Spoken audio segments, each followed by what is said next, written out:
अस्सलाम वालेकुम। तो अब हमारे पास है पैराग्राफ नंबर 6 जिसका नाम है कवर द वूंड, यानी कि जख्म को ढांप दें, उसको कवर कर दें ताकि उसमें जरासीम ना जाए, ताकि उसमें धूल मिट्टी ना जाए। इसमें छोटे से ये पैराग्राफ है, इसको पढ़ते हैं। Bandages can help keep the wound clean and keep harmful bacteria out। यानी कि पट्टियां जख्म को साफ रखने में और जरासीम को बाहर रखने में मदद करती हैं। After the wound has healed enough to make infection unlikely, यानी कि जब जख्म इतना ठीक हो जाए कि इन्फेक्शन के इम्कान खत्म हो जाएं, exposure to the air will speed wound healing। अच्छा, तो हवा में खुला छोड़ने से ये इसकी जख्म जल्दी ठीक हो जाएगा। अच्छा, अब ये जो इस जुमले को मैंने जरा आराम से फ्लेक्सिबली ट्रांसलेट किया है, क्योंकि अगर हम इसको वर्ड टू वर्ड ट्रांसलेट करेंगे तो वो उर्दू का जुमला आपका सही नहीं बनेगा। जैसे कि आफ्टर का मतलब होता है बाद में, लेकिन मैंने इसकी जगह पे जब लगाया है। और exposure to the air will speed wound healing को मैंने ये कर दिया कि हवा में खुला छोड़ने से जख्म जल्दी ठीक हो जाएगा, क्योंकि इसी तरह से ये बेहतर जुमला आपका बनेगा उर्दू में, मतलब इनका सेम ही रहेगा। अब सिर्फ 3 इसमें डिफिकल्ट वर्ड्स हैं जिसके मीनिंग्स करते हैं। पहला है हार्मफुल। हार्मफुल का उर्दू का मतलब है खतरनाक, ठीक है। और सिनोनिम हम सिंपली कर देते हैं डेंजरस। अच्छा, इसमें एक और चीज, मैंने इन्फेक्शन की जब बात की तो मैंने इन्फेक्शन उर्दू में भी इन्फेक्शन ही लिखा है, कहा है, क्योंकि ये अगेन ये एक मेडिकल टर्म है। इसको आप इंग्लिश में भी इन्फेक्शन लिख सकते हैं और उर्दू में भी इन्फेक्शन लिख सकते हैं। ये यानी कि ये आप कोई बहुत हाई फाई उर्दू नहीं लिख रहे, आप इंग्लिश टू उर्दू सिंपल इसका तर्जमा करें, इन्फेक्शन लिख दें, कोई मसला नहीं है, ठीक है। आगे हमारे पास है एक्सपोजर। अच्छा, एक्सपोजर एक बड़ा जबरदस्त वर्ड है, और मैंने इसको जब ट्रांसलेट किया तो एक्सपोजर का मैंने एग्जैक्ट मतलब नहीं लिखा। मैंने इसमें लिखा है कि एक्सपोजर टू द एयर का मैंने लिखा है, मैंने आपसे कहा है कि हवा में खुला छोड़ देना। एक्सपोजर का मतलब होता है कांटेक्ट। एक्सपोजर का मतलब होता है किसी चीज से इंटरैक्ट करना, ठीक है। यानी कि आपका किसी चीज के साथ राब्ता होना, किसी चीज को बार बार देखना, उसको हम कहेंगे एक्सपोजर। एक्सपोज से एक्सपोजर। तो इसके लिए जो मैं वर्ड उर्दू में लिख रही हूँ वो है राब्ता। जब आप इसको ट्रांसलेट कर रहे होंगे, जब आप इसका तर्जुमा कर रहे होंगे, एक्सपोजर टू द एयर का मतलब सिर्फ आप लिखेंगे हवा में खुला छोड़ना, आप राब्ता ना लिखें, ठीक है। और सिनोनिम में हम लिखेंगे इंटरैक्शन। इंटरैक्शन या कांटेक्ट, सिंपल। फिर हमारे पास है अनलाइकली। अनलाइकली का मतलब होता है कि किसी चीज के इम्कान ना होना, किसी चीज का होना पॉसिबल ना होना, समझ आई। कि जैसे कि हम कहेंगे कि it's unlikely that it will rain today, यानी कि आज बारिश के इम्कान नहीं है, ऐसा नहीं लगता कि बारिश होगी। तो अनलाइकली का जो वर्ड है हम इस तरह इस्तेमाल करते हैं, लेकिन मैं इसका जो मीनिंग लिखूंगी इम्कान ना होना, सिंपल। और सिनोनिम में मैं लिखूंगी इम्प्रॉबेबल, यानी कि उसकी प्रोबेबिलिटी ना होना, उसका होना नामुमकिन होना। अब हम इसका नेक्स्ट पैराग्राफ करते हैं। हाँ जी, अब हमारे पास है पैराग्राफ नंबर 7 जिसका टाइटल है चेंज द ड्रेसिंग। ड्रेसिंग से मुराद है पट्टी, यानी पट्टी को तब्दील कर दें, पट्टी को बदल दें, बदलिए। फिर हमारा जो ये स्टार्ट हो रहा है, ये यहाँ से स्टार्ट हो रहा है, change the dressing at least daily और व्हेनेवर इट बिकम्स वेट और डर्टी। यानी कि पट्टी को कम से कम रोज बदलिए, या जब भी ये गीली या गंदी हो जाए। तो जब भी आपका जो पट्टी उस पर आपने की हुई, अगर गंदी ना भी हो, गीली ना भी हो, उसके बावजूद आपने रोज बदलनी है। यानी कि बदलने से मुराद है वो पट्टी उतारेंगे, उसको दोबारा से धोएंगे, जख्म को उसको खुश करेंगे, उसके ऊपर क्रीम लगाएंगे, फिर पट्टी करेंगे। यानी कि ये वाला प्रोसेस आपने रोज करना है। लेकिन अगर आपने बदल लिया और उसके बाद वो गंदी हो गई है या गीली हो गई है तो आपने उसको दोबारा से बदलना है ताकि उसमें कोई किसी किस्म का रैश ना हो, उसमें एलर्जी वगैरह ना आपको हो जाए। If you are allergic to the adhesive used in most bandages, हाँ यानी कि अगर आपको एलर्जी है चिपकने वाले अंसर से, यानी एलिमेंट होता है अंसर। एडहेसिव क्या होता है? एडहेसिव का मतलब होता है वो जो आप जैसे अगर बैंडेज लगाते हैं या बैंडेड लगाते हैं अपने जख्म पे, तो वो अगर उंगली पर है तो आप उसको बांध देते हैं ऐसे क्योंकि उसमें चिपकने वाली एक चीज होती है, वो चिपक जाती है, उसमें टेप सी होती है, ठीक है। तो वो उसके लिए वर्ड यूज किया है एडहेसिव, जो वो मटेरियल उसमें यूज होता है, जो उसमें एलिमेंट वो चिपकने वाला होता है। अगर आप उससे आपको अगर एलर्जी होती है तो आपने क्या करना है वो आपको बता रहे हैं, ठीक है। दोबारा पढ़ते हैं।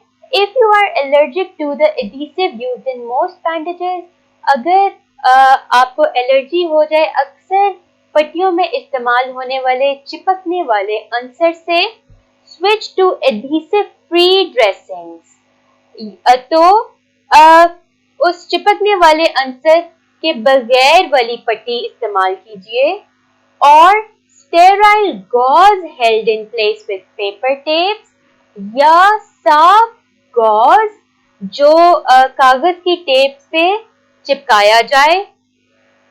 गॉज क्या होता है? गॉज मैं आपको बताती हूँ क्या होता है। गॉज ना एक ऐसे स्क्वायर पीस होता है, पट्टी का ही पीस होता है, लेकिन उस पर कोई चिपकने वाली कोई चीज नहीं होती। तो जब आप वो एक स्क्वायर लेंगे अपने जख्म पे लगाएंगे और उसके साइड पे आप पेपर टेप लगा देंगे जो आपको मेडिकल स्टोर से ही मिलेगी, सिंपल वाली टेप उस पे ना लगाएं, ठीक है। तो वो आपको कह रहे कि जी sterile gauze held in place with paper tape, sterile का मतलब है साफ, साफ गॉज जो कि कागज की टेप से चिपकाया जाए। गॉज रोल और a loosely applied elastic bandage, gauze का रोल या एक ढीली सी इलास्टिक की पट्टी लगा लीजिए, ठीक है। अब ये उन्होंने एक लिस्ट दी हुई है, इसको जब आप ट्रांसलेट करोगे बस आपने ये अपनी उर्दू ग्रामर को नजर में रखना है, बाकी हर डिफिकल्ट वर्ड का मतलब तो आपको पता ही चल गया, ठीक है।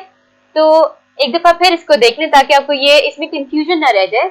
If you are allergic to adhesive used in most bandages, अगर आप अक्सर पट्टियों में मौजूद चिपकने वाले अंसर से आपको एलर्जी है, अगर आपको एलर्जी है तो उस चिपकने वाले अंसर के बगैर वाली पट्टी लीजिए या साफ गॉज इस्तेमाल कीजिए जो कागज से अपनी जगह पर ठहरा रहे। गॉज रोल और loosely applied elastic bandage, gauze का रोल या एक ढीली सी लगी हुई इलास्टिक की पट्टी। Simple. These supplies generally are available at pharmacies. ये चीजें अमूमन फार्मेसी पर मौजूद होती हैं।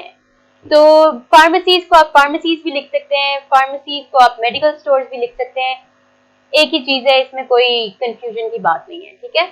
अब हम इसकी जो डिफिकल्ट वर्ड्स के मीनिंग्स और सिनोनिम्स करते हैं। एडहेसिव का मतलब हम लिखेंगे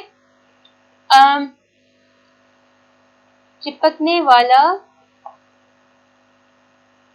अंसर या मवाद भी लिख सकते हैं।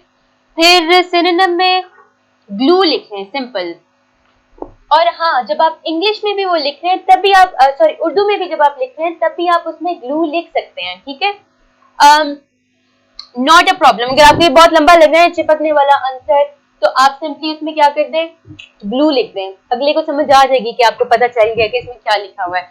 आगे हमारे पास वर्ड है स्टेराइल। स्टेराइल का मतलब ये होता है कि जो बहुत ही ज्यादा साफ सुथरी चीज हो, कि अल्कोहल से साफ की हुई हो या वो उबले हुए पानी में साफ की गई हो। तो लेकिन आसान अल्फाज में जब हम उर्दू में लिखेंगे तो वो है साफ, और सिनोनिम में हम इसका लिखेंगे क्लीन। अगर इससे ज्यादा एक खूबसूरत वर्ड आप लिखना चाहें तो हम लिखेंगे इमैक्युलेट। इमैक्युलेट का भी मतलब होता है बिल्कुल ही साफ सुथरा। लूजली का मतलब होता है ढीला सा, यानी कि ढीली सी आपने पट्टी उस पर लगा लेनी है, सिंपल सी बात है। और इसमें लिख लेंगे फ्लेक्सिबली, सिंपल। फ्लेक्सिबल का भी यही मतलब होता है जो खींचा जा सके, टेढ़ा मेढ़ा किया जा सके बगैर किसी मसले के। ये हम अपना गॉज हटा देते हैं यहाँ से।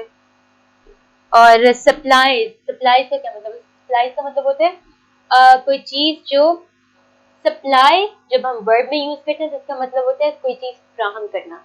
सप्लाईज वो चीजें होती हैं जो आपको जिसकी आपको जरूरत पड़ती है किसी पर्टिकुलर काम के लिए, किसी मखसूस काम के लिए। अब यहाँ पे हमें किन चीजों की जरूरत है? पट्टियों की, अल्कोहल की, गॉज पीसेस की, टेप की, ये हमारी सारी सप्लाईज हैं। लेकिन जब आप उसको अगेन, जब आप इसकी एक्सप्लेनेशन ये है, लेकिन जब आप उसको ट्रांसलेट करोगे तब आप सिंपली इसमें वर्ड लिख सकते हैं चीजें,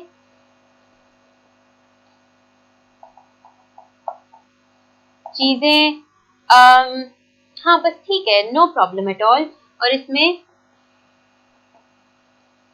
इंग्लिश में थिंग्स लिखना है, सिंपल। वैसे ये अक्सर आपका सिनोनिम आता नहीं है, लेकिन आपकी इंफॉर्मेशन के लिए आपको पता होना चाहिए कि सप्लाईज क्या है।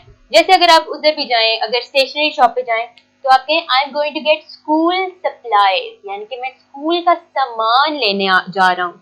और ये चीजों के साथ लें जी, आपके पास एक और वर्ड आ गया, सामान। तो अब हम स्टार्ट करते हैं इसका आखिरी, यानी हमारे प्रोसेस का आखिरी पैराग्राफ, जो कि है watch for science of infection.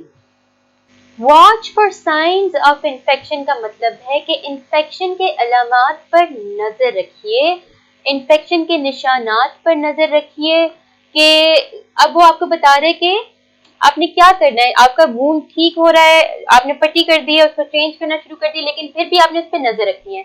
नजर क्यों रखनी है? अब वो कह रहे हैं see your doctor if the wound is not healing.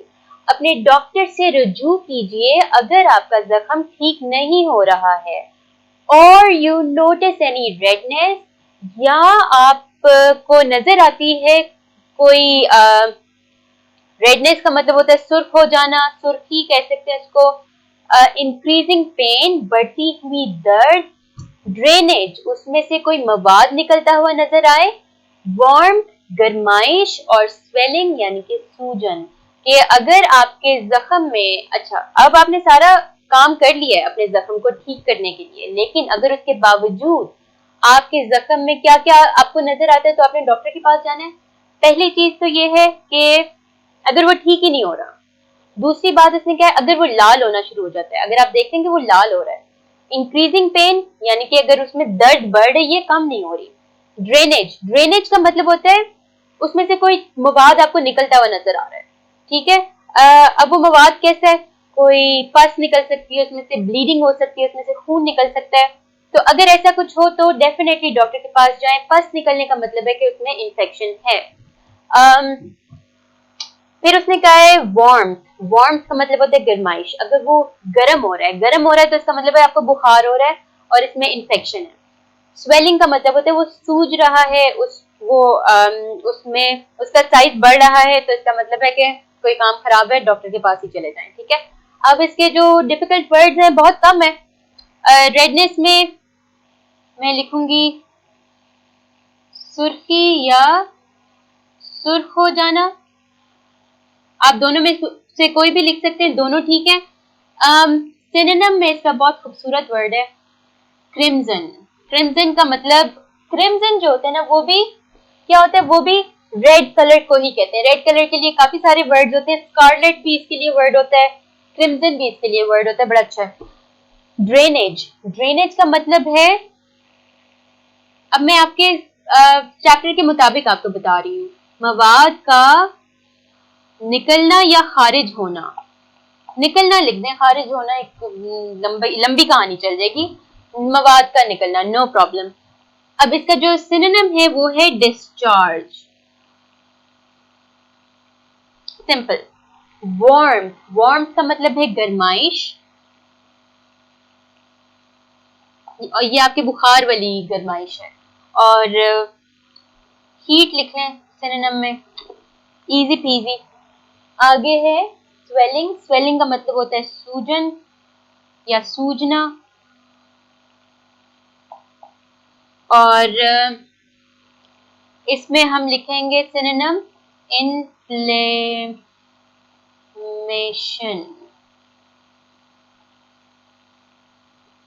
लंबा लफ्ज लेकिन इसका मतलब स्वेलिंग ही होता है। ये आपका ऑलमोस्ट पूरा चैप्टर हो गया। मैं आपसे मिलूंगी अगले लेक्चर में जब मैं आपके इसकी फर्स्ट एड किट की ट्रांसलेशन करवाऊंगी।